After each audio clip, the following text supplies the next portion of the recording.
মা খুব ছোট একটা শব্দ, কিন্তু এই শব্দের ভিতরে লুকিয়ে আছে হাজারো না বলার কথা, যেগুলো বলে কোনো সময় শেষ করা যাবে না।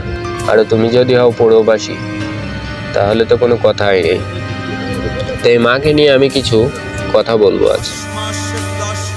মা, মাঝে মধ্যে চিন্তা করি এই মানুষটা ছাড়া আমাদের জীবনটা কতটা ছন্ন ছাড়া, কতটা অসহায়।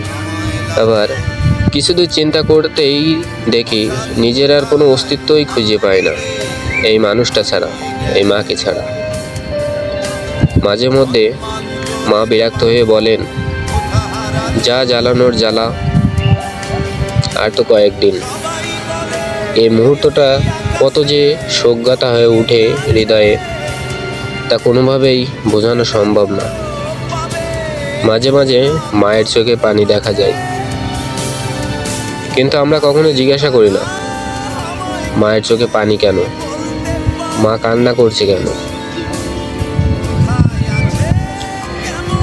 ঠিক কী কারণে মায়ের চোখে পানি এলো।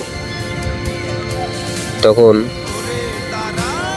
আমরা রবের কাছে বলি, ঠিক যে কারণেই আমার মার চোখের পানি ফেলছে, সেই কারণটা যেন আমার মায়ের হাসির কারণ হয়ে দাঁড়ায়।